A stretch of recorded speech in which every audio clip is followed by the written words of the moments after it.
Bismillahirrahmanirrahim. Assalamualaikum warahmatullahi wabarakatuh. Terima kasih Pak Dr. Riyad SPKJ. Saya Ulfa dari Dinas Kesehatan Kabupaten Sumbawa.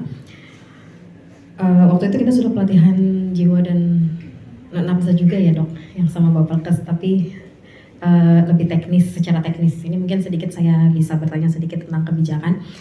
Tadi pada saat Pak Dokter menyampaikan bahwa terkait dengan screening ASIS itu sudah bisa dilaksanakan pada usia 10 tahun ke atas, seperti pada individu yang berisiko. Saya tadi bold di bagian itu dok. Nah karena terkait dengan screening ASIS ini, selain memang belum dilaksanakan secara menyeluruh, sudah ada yang pernah mencoba-coba seperti itu dok, mungkin dalam kategori sampel yang hanya sedikit ya. Dan kemudian pada saat kita melaksanakan rapat koordinasi di tingkat kabupaten, kemudian bersama pengambil kebijakan, termasuk juga di Kabupaten Sumbawa kami sudah melaksanakan podcast banyak sekali, lumayan banyak dengan teman-teman media. Di Kabupaten Sumbawa sendiri memang banyak sekali pintu masuk. Jadi Sumbawa itu ada 88 dengan status siaga di daerah-daerah kepulauan, kemudian pantai, jalur masuk peredaran gerak narkoba. Nah jadi oleh karena itu di Kabupaten Sumbawa kemungkinan di 2025 mungkin akan lebih digencarkan sekali, tidak dibebankan hanya kepada BNN, Bakes Bangpol, kemudian Dinas Kesehatan, Dinas Sosial dan institusi lain. Nah terkait dengan screening ASIS ini dok, saya sudah pernah menyampaikan, namun di beberapa organisasi kepemudaan, kemudian terutama di lembaga adat dan segala macamnya dok. Nah ini kan mungkin belum bisa langsung menerima secara oke gitu dok, 100% terkait dengan screening. Karena hal ini kan lumayan rentan, itu yang pertama, kemudian sensitif juga. Bahkan ada beberapa kepala desa yang kalau misalnya dibahas tentang tersebut, bangun dia dok, gak mau jadi. Istilahnya kayak kalau kita di dewan itu walk out gitu ya. Kenapa harus diperiksa memangnya ini? Nah seperti itu. Nah yang ingin saya diskusikan sedikit ke Pak Dokter terkait dengan teknisnya sekaligus juga dengan kebijakannya. Dan jawaban Pak Dokter nanti mohon izin saya video sedikit, nggak apa-apa ya dok, sebagai bahan advokasi. Mohon izin dok. Jadi di kelompok individu berisiko untuk skala prioritasnya mungkin bisa kami diberikan dok 1, 2, 3 agar nanti kami di Kabupaten Sumbawa bisa mengurutkan sesuai dengan skala prioritas individu yang dimaksud dengan berisiko tersebut. Karena masih ada perdebatan di kami. 1, apakah berisiko itu termasuk di 88 daerah rawan? Itu sudah ada petanya di kami. Itu 1. Kemudian yang kedua, apakah yang memang di situ dalam kategori seperti Bu Rita sampaikan tadi di daerah yang basis katanya.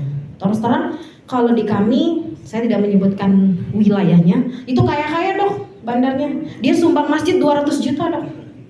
Jadi kalau padahal awalnya misalnya benar-benar nggak punya gitu ya. Nah jadi masyarakat pun kadang-kadang dia menganggap tahu dok. Tapi karena masjidnya dibangunin langsung 200 juta, toh juga enggak kena di daerah kita gitu. Misalnya di desa A ini, ya pada saat yang terdampak mungkin ada hanya 1-2 dengan jumlah penduduk 8.000 misalnya. Oh yang kena nggak sebanding ke remaja kita, tapi sumbangannya 200 juta 1 tahun.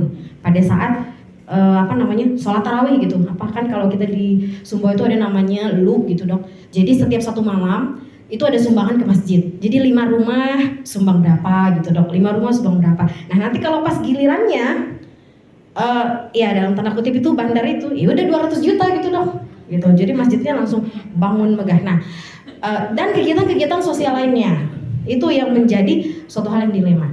Jadi nanti akan kami ke pemangku kebijakan ya, kebetulan kita kan nanti sama ya Bapak Ibu, kita akan pemilihan juga di 27 November. Kalaupun meskipun kebijakan ini baru nanti akan diketuk di bupati yang baru, tetapi akan kami jadikan bahan advokasi. Mohon kami diberi rules untuk kelompok individu berisiko dulu. Artinya Pak Dokter, kalaupun ini tidak bisa dilakukan secara menyeluruh, kita kan punya target ya, target capaian tersebut tidak bisa secara menyeluruh sekali karena berhubungan dengan jumlah petugas yang sudah dilatih, kemudian masalah-masalah kompleks sosial yang saya sampaikan tadi, kita sudah bisa menentukan sesuai dengan skala prioritasnya. Apakah di daerah wilayah yang peta tadi, kemudian di kelompok yang memang sudah diketahui, atau misalnya di lingkungan keluarga yang sudah terkena. Misalnya di desa itu sudah ada 5 misalnya yang penyalahgunaan nafsa. Apakah mungkin di desa itu nanti akan menjadi prioritas itu? Karena nanti itu akan masuk juga ke dalam alokasi dana desa. Artinya pemerintah desa oleh bupati nanti akan diinstruksikan untuk memasukkan alokasinya, baik terkait dengan edukasi kesehatan jiwanya, termasuk juga dengan pelayanan. Seperti itu. Terima kasih Pak Dokter. Assalamualaikum warahmatullahi wabarakatuh. Waalaikumsalam warahmatullahi wabarakatuh. Wah, itulah gambarannya bahwa sebenarnya puskesmas itu sangat menguasai wilayahnya.